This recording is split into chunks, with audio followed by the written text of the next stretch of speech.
Welcome back to Digital Communication and Virtual Teams.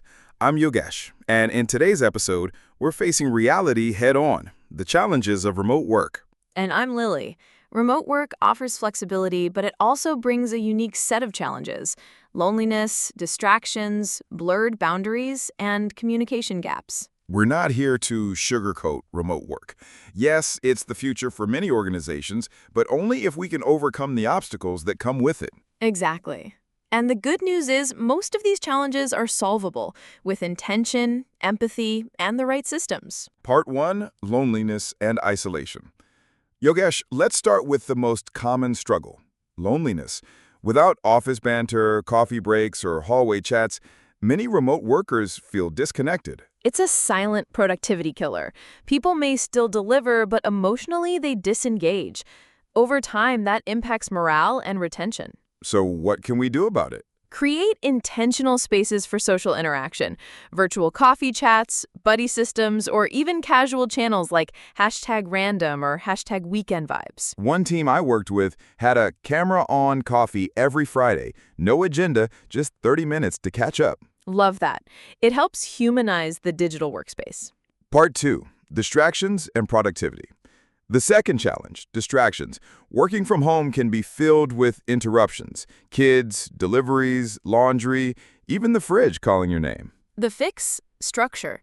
Encourage time blocking. Create a clear start and end to the workday. And set up a defined workspace, even if it's a small corner. And let's normalize the occasional distraction. It's okay. Don't expect home to function like an office. Flexibility is a feature, not a flaw. Teams should share productivity tips with each other. Collective wisdom really helps. Tools, playlists, focus techniques, all of it. Part 3, Communication Gaps and Misunderstandings. Another biggie, miscommunication.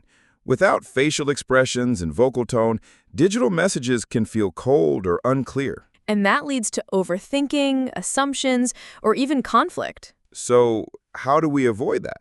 Be intentional with tone. Use emojis where appropriate. Write in full sentences. Avoid sarcasm unless the team has that culture. And ask for clarity when in doubt. A simple, just to confirm, did you mean, can prevent major mix-ups. I also recommend defining shared language. For example, what does urgent mean to your team? What's the expected response time? Part 4, Blurred Work-Life Boundaries. Let's talk about boundaries. When work happens at home, it's easy for work and life to bleed into each other. And that leads to burnout. You're always sort of working and never fully resting. Here's the solution. Create shutdown rituals. End your day with a walk, closing your laptop, or writing a journal reflection. Also, leaders need to model boundaries. Don't send Slack messages at midnight and expect real-time replies. Exactly. Normalize offline hours and trust your team to manage their time effectively. Part 5, lack of visibility and recognition. Another challenge, feeling unseen. In physical offices, effort is often visible. In remote settings, it's easy to feel like your work goes unnoticed. And without recognition, motivation dips. So what can leaders do? Make praise public. Celebrate wins in team channels. Highlight behind-the-scenes contributors, not just extroverts. Use shout-outs, gratitude rituals, even virtual award systems. Recognition can be small but frequent. And let's not forget peer-to-peer appreciation. It doesn't always have to come from the top. Part 6, Team Cohesion and Collaboration. Remote teams can struggle to feel like, well, teams. People start operating in silos. And the fix is shared rituals and cross-functional projects. Bring people together across roles to co-create. Virtual offsites can help too. Use them to revisit the mission, share personal stories, or even play games. And clarify the why behind collaboration. When people understand the bigger picture, they engage more deeply. Part 8, Accountability without micromanagement.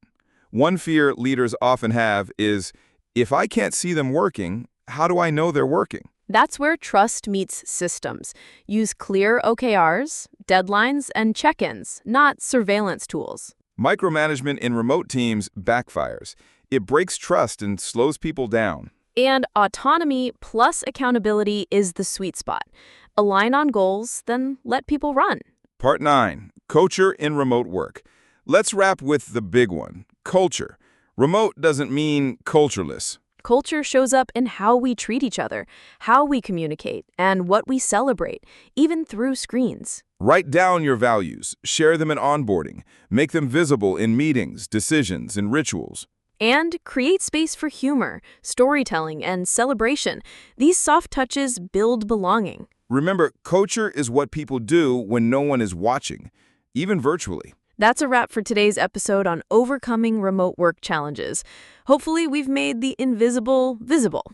Thank you, Lily. And to our listeners, and always remember, don't forget, good communication isn't what you say, it's what others understand. If you found this episode useful, don't forget to join us at leadershipacademy.tagbizsutra.com. Do share it with your friends and colleagues and leave your review. Until next time, stay well and stay connected.